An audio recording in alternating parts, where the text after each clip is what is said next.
وعلى آله وصحبه أجمعين ومن تبعهم بإحسان إلى يوم الدين.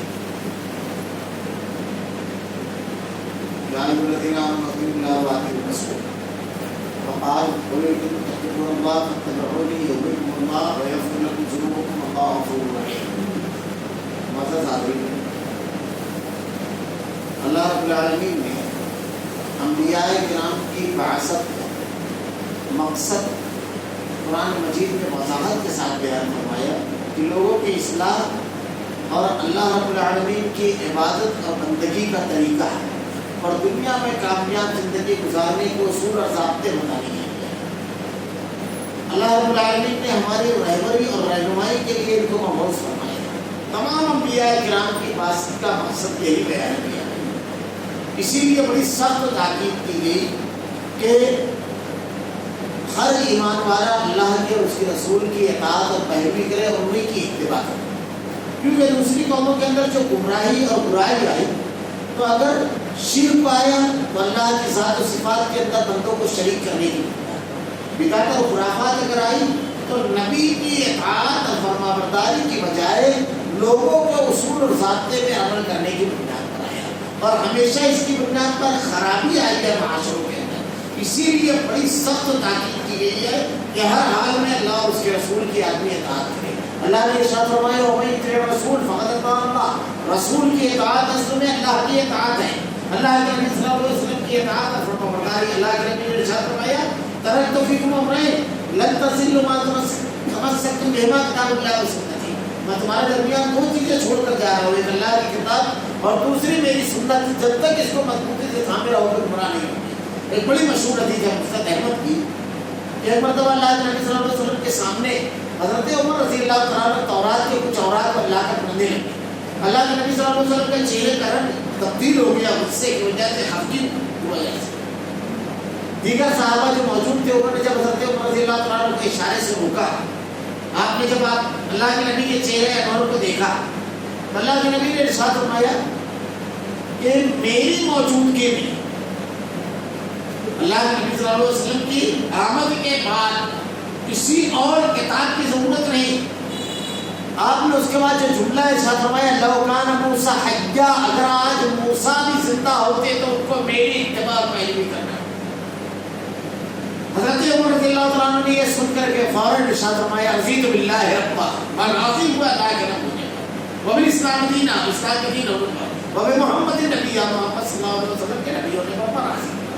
اللہ کی اور اس کے رسول کی اطاعت انتہائی ضروری ہے.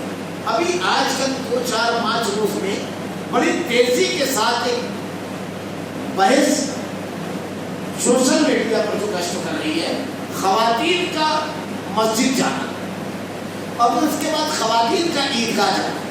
بڑی عجیب و غریب بات یہ ہے کہ عام عوام اگر اس میں الجھتی کہ خواتین کو مسجد میں جانا نہیں جانا اور خواتین کا افضل نماز گھر میں ہے تو ایک الگ بحث تھی، لیکن اس بحث کو سیدھا لے کر عیدگاہ جانے کے مسئلے سے ملا دینا جو بالکل الگ مسئلہ ہے.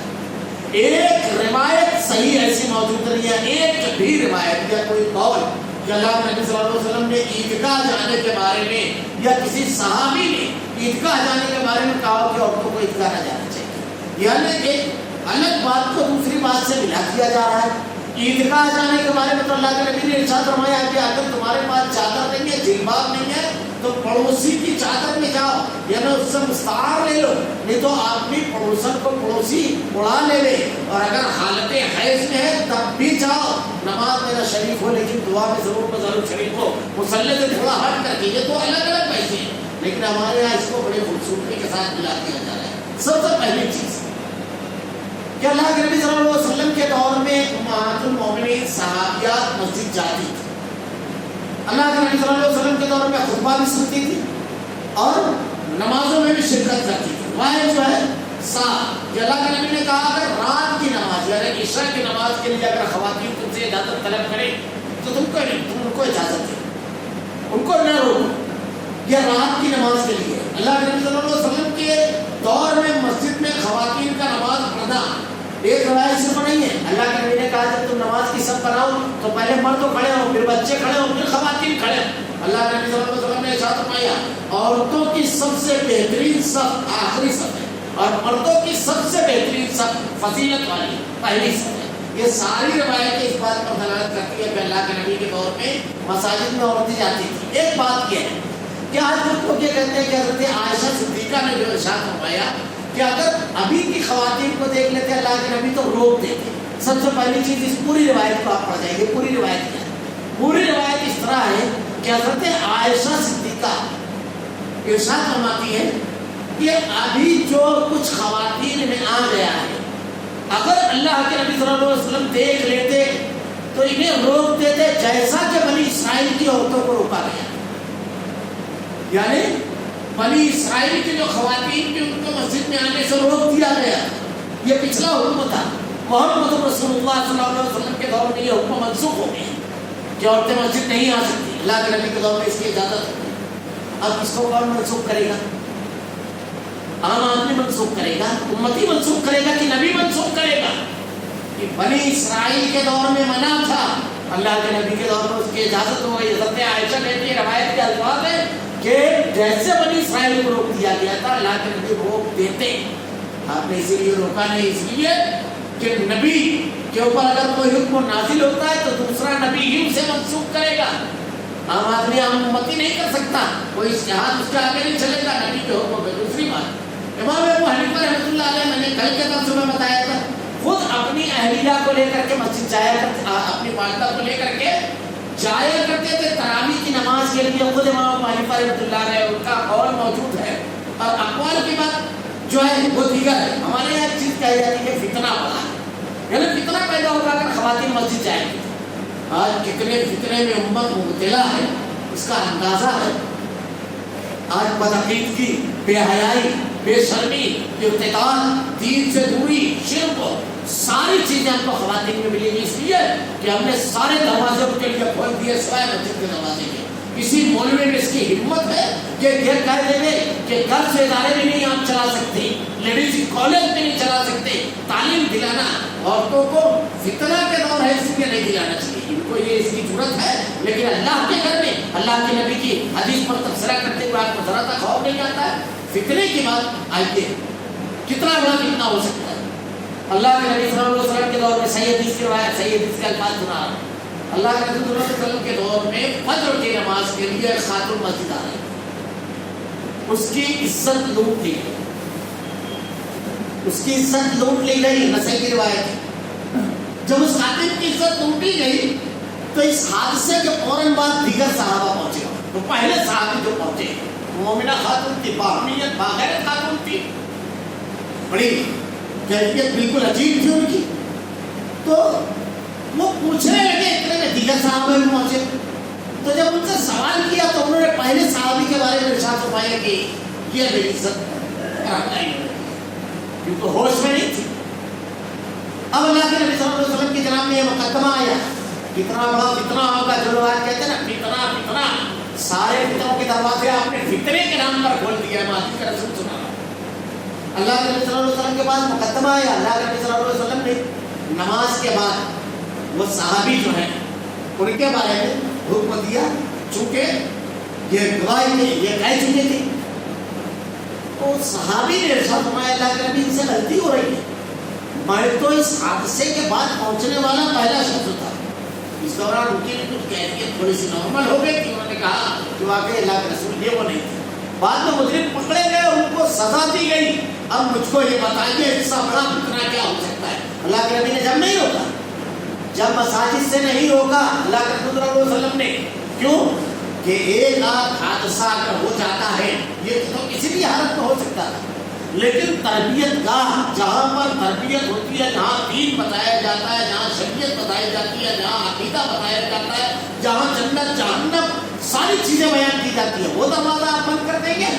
تربیت کا وہ پورا کا پورا دروازہ اللہ کے نبی نے پابندی نہیں لگایا۔ آپ کہتے ہیں کہ فتنے کا دور ہے، فتنے کے دور میں ہر جگہ جانے کی اجازت ہے۔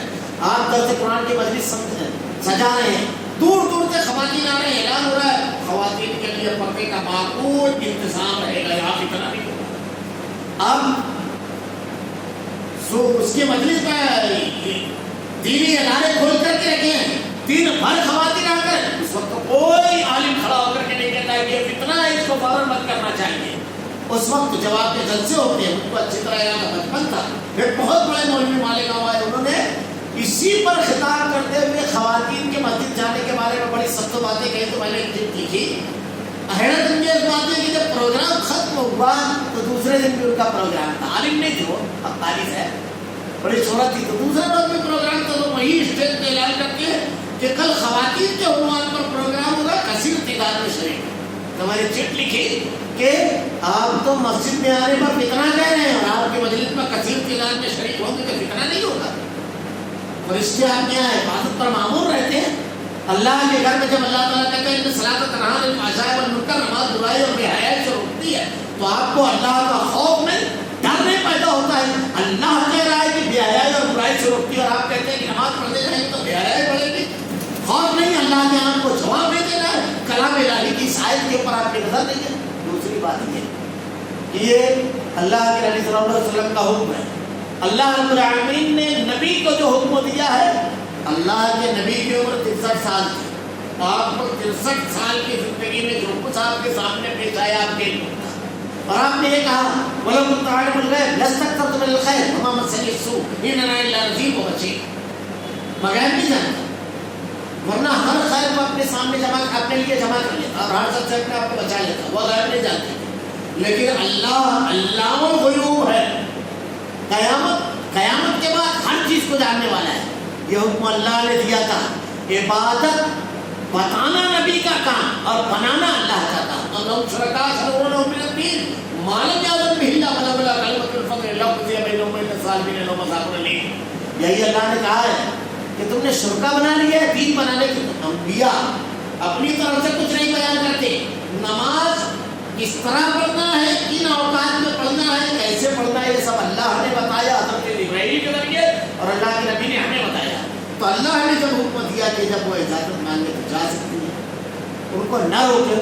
جب اللہ تعالیٰ نے یہ حکم اللہ کے نبی نے دیا ہے تو اللہ رب العالمین کے حکم پر دیا ہے، اور یہ قیامت تک کا علم اور حالات سے اللہ واقف تھا۔ دوسری بات، عید الفطر کی نماز کے لیے خواتین کا جانا یہ ایک الگ مسئلہ ہے، بالکل الگ، اس کی کوئی ممانعت نہیں کہیں پر بھی۔ لیکن افسوس ہمارے یہاں کی ماں بہنوں اور ہماری خواتین کو لوگوں نے اس طرح محروم کر دیا۔ پہلی چیز تو میں اگلی بات کی ایک بات جو رہ گئی اس کو چھوڑ دوں کہ عورتوں کے مسجد آنے سے 5 وقت کی نماز کی پابندی کے بارے میں کوئی بحث نہیں کرتا ہے، لیکن کم سے کم جمعہ کی نماز اور تراویح وغیرہ کی جو سہولت ہو جائے اس کے لیے اگر جمع ہو جائے تو بہت بہتر ہے۔ کسی کے گھر میں ہے تو گھر میں حادثات ہو سکتے ہیں، گھروں میں لوگ تراویح پڑھتے ہیں خواتین کی، مسجد میں بہرحال محفوظ رہتا ہے۔ دوسری بات، بہت ساری چیزیں مسجد میں سیکھ لیتے ہیں۔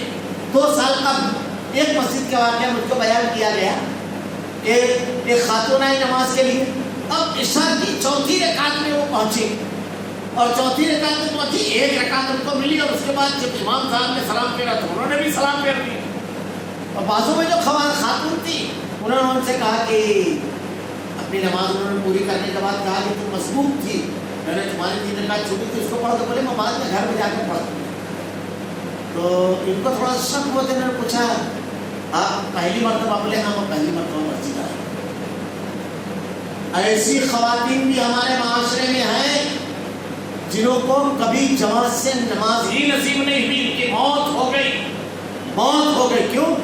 کہ حج کا موقع کسی کو نہیں ملا، مسجد کے دروازے تو آپ نے بند کر دیے، عیدین پر آپ نے پابندی لگا دی۔ ابھی سچا واقعہ بالکل برمنگم سے نکلنے والا صراط مستقیم میں آیا۔ افسوس ہوتا ہے اس واقعے کو پڑھ کر کے کہ وہاں پر ایک کانفرنس تھی، کانفرنس میں خواتین نے شرکت کے بعد وہ نماز کی غرض سے ایک مسجد تھی وہاں پہنچی۔ مسجد کے امام صاحب نے کہا کہ ہم لوگوں کو نماز پڑھنا ہے۔ انہوں نے کہا نماز نہیں پڑھ سکتے، آپ مسجد میں داخل نہیں ہو سکتے۔ بڑی بحث و مباحثہ رہا، لیکن انہوں نے وہاں کے جو ذمہ دار تھے مؤذن صاحب مسجد میں تالا لگایا اور نکال دیا۔ سامنے بالکل تھوڑی دوری پر ایک چرچ تھا، وہاں پادری کھڑا ہو کر کے دیکھ رہا تھا۔ یہ بالکل سچا واقعہ ہے، برمنگم سے نکلنے والے صراط مستقیم کے اندر پورا ڈیٹیل یہ واقعہ۔ تو پادری کھڑا ہو کر کے منظر دیکھ رہا تھا، تو وہ پوچھتا خواتین کو بلا کر کے پوچھتا ہے کہ کیا معاملہ ہے؟ تو کہا اصل میں ہم لوگوں کو نماز پڑھنے والے کوئی مسئلہ نہیں ہے۔ یہ دیکھیے آپ کو جو مناسب جگہ لگتی ہے وہاں پڑھ لیجیے۔ وہی جو چرچ تھا اسی میں جو تھوڑا سا الگ حصہ صحت کا تھا وہاں پر خواتین نے نماز پڑھی. یہ بالکل سچا واقعہ ہے. میں نے پچھلے ہفتے میں ٹائم والا واقعہ بتایا تھا. ایسے بے شمار واقعات ہیں. آج ہماری خواتین جس دور سے گزر رہی ہیں اور جتنے ان کے دروازے پر ہر گھر میں ٹی وی پہنچا ہوا ہے, ہر گھر میں موبائل ہے, ہر ہاتھ میں, یہ تمام راستے آپ نے کھلے رکھے. صرف ایک جو تربیت کا, یہاں سے اچھی کوئی تربیت گاہ ہے, یہاں سے اچھا کوئی برکت رہی تربیت کا. اللہ کے نبی صلی اللہ علیہ وسلم نے اصحاب صفہ کو بھی یہی تعلیم دی, امہات المومنین نے صحابیات نے بھی اسی درس خطاب کی مجلسوں سے. اللہ کے نبی صلی اللہ علیہ وسلم عید کی نماز کا خطبہ دینے کے بعد حضرت بلال حبشی رضی اللہ تعالیٰ عنہ کے ساتھ خواتین کی طرف گئے. آپ نے خطبہ دیا اور اس کے بعد جب صدقے کے بارے میں حکم دیا تو روایتوں کے جملے ہیں کہ خواتین نے باقاعدہ اپنے گہنے یعنی چھلے اور اپنے ہار وغیرہ اتار کر کے صدقے کے طور پر ڈال دیے. جب لوگوں نے پوچھا کہ یہ کون سا صدقہ ہے, کیا صدقہ ہے فطر ہے, کہا نہیں یہ عام صدقہ ہے. اللہ تعالیٰ نے ان لوگوں کو احساس دلایا آخرت کا, تو اتنا بڑھ چڑھ کے تو انہوں نے اس میں حصہ لیا. خواتین کا عیدگاہ جانا اللہ کے نبی صلی اللہ علیہ وسلم کی بالکل صاف حدیث ہے, یہ محروم کرنا ہے. عید کی نماز کے لیے خواتین کو روکنا, عید کی نماز کے لیے جانے سے پہلے کچھ احکامات جو ہیں کہ اگر آپ کو عید کی نماز پڑھنا ہے تو سب سے بہتر یہ ہے سورج طلوع ہو اسی وقت پڑھ لینا چاہیے. یعنی جیسے ہی سورج طلوع ہو بالکل اول وقت میں پڑھنا افضل ہے. صحابہ کرام کا معمول تھا بہت اول, اللہ کے نبی صلی اللہ علیہ وسلم اول وقت میں نماز عید الفطر ادا کیا کرتے تھے. نماز عید کے لیے شہر سے باہر عام حالات جیسے ابھی کورونا وغیرہ کا معاملہ ہے, عام حالات ہو تو شہر سے باہر عیدگاہ پر میدان میں عید الاضحیٰ اور عید الفطر کی نماز ادا کی جائے گی. ہمارے یہاں جو مساجد میں نماز ادا کی جاتی ہے یہاں خود ذمہ داران کو روکنا چاہیے. عید الفطر اور عید الاضحیٰ کی نماز عیدگاہ پر ادا کرنا چاہیے.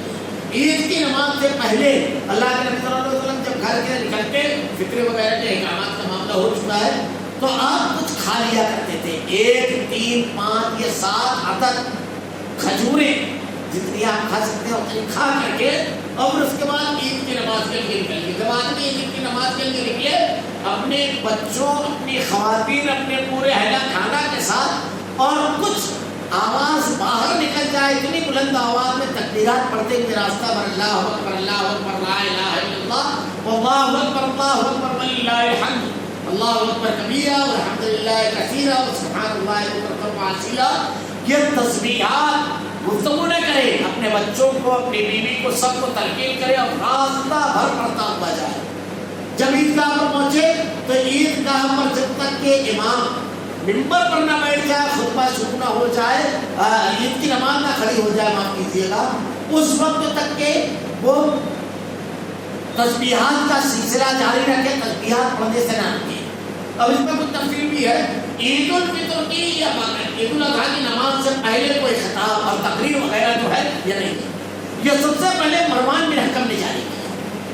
صحیح بخاری وغیرہ میں سب طرف اٹھا کر دیکھیے روایت موجود ہے کہ اللہ کے نبی صلی اللہ علیہ وسلم عید کے روز صرف آپ عید کی نماز پڑھاتے اور عید کی نماز پڑھانے کے بعد آپ خطبہ دیتے تھے, اس سے پہلے کوئی تقریر نہیں کرتے تھے. مروان بن حکم نے سب سے پہلے عیدگاہ پر دو کام کیا. ایک تو یہ کہ ممبر رکھا عیدگاہ پر.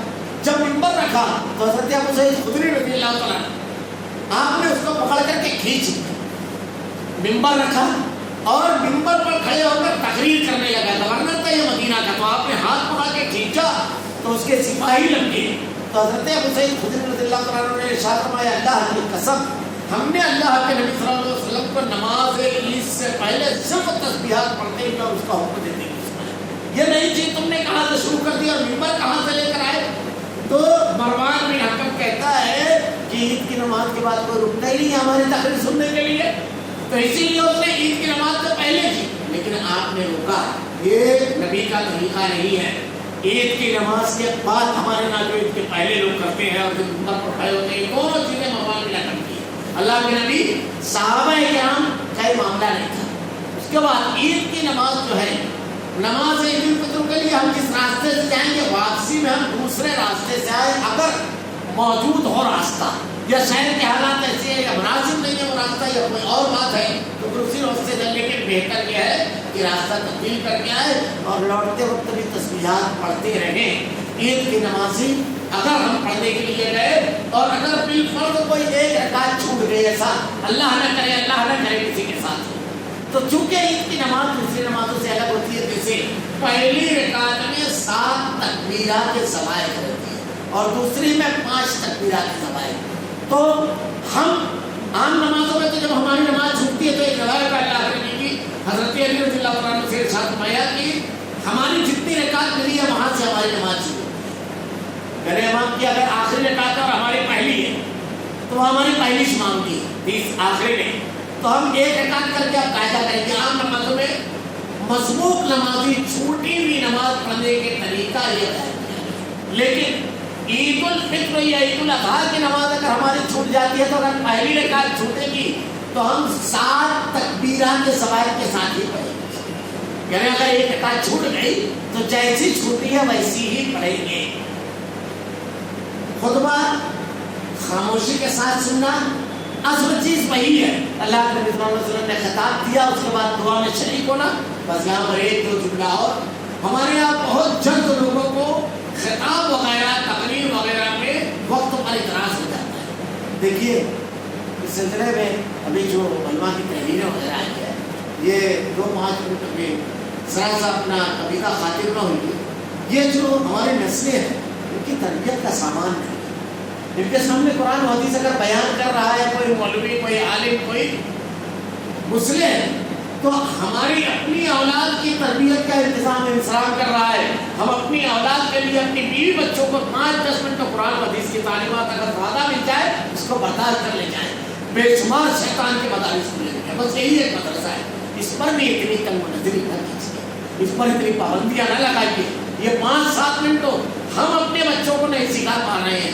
یہی اللہ کے دعات مبلغین علماء ہیں جو دین کی تعلیمات پہنچا رہے ہیں. آج فتنے اتنے ہیں، ابھی جو خبریں آ رہی ہے، انکار حدیث کا فتنہ بڑھ رہا ہے، مرزائیت کا فتنہ، جہمیت کا فتنہ، نئے فتنے، مسلمان اسلام ہونے کے ساتھ ساتھ ارتداد کا فتنہ، قرآن کی آیتوں پر اعتراض کے فتنے. ان فتنوں سے یہی چیزیں بتاتی ہیں، یہی مجالس. اس لیے اس پر بہت زیادہ تبصرہ وغیرہ نہ کیجیے، صبر اور ضبط کیجیے. ہم جتنے روز وہاں بیٹھے رہیں گے، جتنی دیر عبادت اور اللہ رب العالمین سے نیکی ملے گی. اور شیطان یہ چاہتا ہے کہ ہم بھی محروم ہو جائیں اور لوگ بھی محروم ہو جائیں. اللہ رب العالمین سے دعا ہے کہ رب العالمین ہمیں دینی ذوق عطا فرما. رب العالمین الہ العالمین اپنی عبادتوں کو تیرے نبی کے بتائے ہوئے طریقے کے مطابق کرنے کی توفیق نصیب فرما. رب العالمین رب العالمین مختلف حکمتوں اور مصلحتوں کے نام پر سنت کی مخالفت سے ہماری حفاظت فرما. سنت کے طریقے پر چلنے کی توفیق نصیب فرما. رب العالمین الہ العالمین ہمارا خاتمہ ایمان پر فرما. ربنا لا تزغ قلوبنا بعد إذ هديتنا وهب لنا من لدنك رحمة إنك أنت الوهاب. سبحانك اللهم وبحمدك أشهد أن لا إله إلا أنت أستغفرك وأتوب إليك.